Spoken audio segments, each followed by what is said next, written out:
Hello dears, നമുക്ക് ഇന്നൊരു എരിശ്ശേരി ഉണ്ടാക്കിയാലോ. വൻപയറും മത്തങ്ങയിട്ടാണ് ഞാൻ ഇപ്പോൾ എരിശ്ശേരി ഉണ്ടാക്കുന്നത്. പച്ചമുളകും ഉള്ളിയും ചേർക്കുന്നുണ്ട് കേട്ടോ. ഉള്ളി ഇല്ലാതെ കൊണ്ട് സവാളയാണ് ചേർത്ത് കേട്ടോ. പിന്നെ ആവശ്യത്തിനുള്ള ഉപ്പ് ഇട്ട് ഇത് കുക്കറിലേക്ക് വെച്ച് വേവിക്കുക എന്നുള്ളതാണ് അടുത്ത പരിപാടി.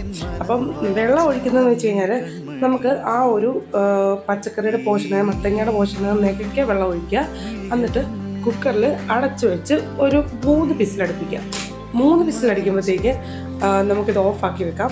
എന്നിട്ട് ചൂട് പോയതിന് ശേഷം വേണം നമ്മൾ ബാക്കി അരപ്പ് ചേർക്കാനായിട്ട്. അപ്പോൾ അരപ്പുണ്ടാക്കാനായിട്ട് നമുക്ക് തേങ്ങയാണ് മെയിനായിട്ട് വേണ്ടത്. തേങ്ങ ഇങ്ങനെ ചിരകിയെടുക്കുക. ഞാൻ തേങ്ങ ചെണ്ടാൻ പോയിരിക്കുമ്പോഴത്തേക്ക് എനിക്ക് കൂടെ ഒത്തിരി കൂട്ടുകക്ഷികളൊക്കെ ഉണ്ടോ. കൂട്ടുകക്ഷികൾ ഉണ്ടെന്ന് മാത്രമല്ല, ആവശ്യത്തിൽ കൂടുതൽ തേങ്ങ 2 വശത്തുനിന്ന് 2 ആളും എടുത്തുകൊണ്ട് പോകുന്നുണ്ട് കേട്ടോ. അപ്പോൾ ഞാൻ മോനെ എടുക്കല്ലേ, നമുക്ക് കറി വെക്കാനുള്ള അപ്പം ഉണ്ടാക്കാനുള്ള എന്നൊക്കെ പറഞ്ഞിട്ടും അവളുമാർക്ക് എവിടെ മനസ്സിലാവാൻ. അല്ലെങ്കിൽ ഈ 2 വയസ്സുള്ള കുട്ടികളോട് ഇത്ര കാർക്കശമായിട്ട് പറയാൻ ഞാനെന്നെ മന്ദബുദ്ധികളാണ്. അവർക്ക് എന്തെങ്കിലും മനസ്സിലാവും. അവർ നോക്കുമ്പോൾ അവരുടെ അപ്പം അവർ കഴിക്കുന്നു.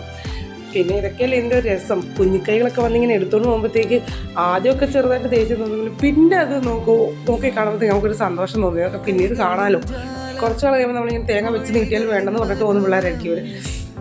പിന്നെയെന്ന് വെച്ച് കഴിഞ്ഞാൽ ഈ തേങ്ങ ചിരണ്ടിയതിനകത്തോട്ട് നമ്മൾ ഉള്ളിയും മഞ്ഞൾപ്പൊടിയും ജീരകവും വെളുത്തുള്ളിയൊക്കെ ഇട്ട് നന്നായിട്ട് അരച്ചെടുക്കും. ഞാനിത് മിക്സിയിലിട്ട് അരച്ചെടുത്തുകൊണ്ട് വന്നിട്ട് ഇത് ആ കുക്കറിലേക്ക് ഇടുന്ന കാര്യം ആ ഒരു വീഡിയോ മാത്രം മിസ്സായിപ്പോയി, എന്നെ എടുക്കാൻ പറ്റിയില്ല.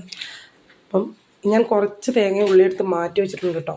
ഇത് നമുക്ക് വറക്കുമ്പോൾ ഇടാൻ വേണ്ടിയുള്ളതാണ്. കടുക് വറക്കുന്ന വീഡിയോ ചെറുതായിട്ടൊന്ന് മിസ്സായിട്ടുണ്ട്. കടുക് നമ്മൾ വറുത്ത് അത് താളിച്ചിട്ട് അതിലേക്ക് നമുക്ക് ഉള്ളി അരിഞ്ഞതും പിന്നെ നമ്മുടെ ഈ തേങ്ങ ചിരകി വെച്ചതിൻ്റെ ഇച്ചിരിയും പിന്നെ കുറച്ച് അരിയും കൂടി ഇട്ട് വറുത്ത് ഇതിലേക്ക് ഇട്ട് കഴിഞ്ഞാൽ നമ്മുടെ എരിശ്ശേരി റെഡിയാണ്. അപ്പം നമ്മുടെ സിമ്പിൾ എരിശ്ശേരി റെഡി ആയിട്ടുണ്ട് കേട്ടോ. ഓക്കേ.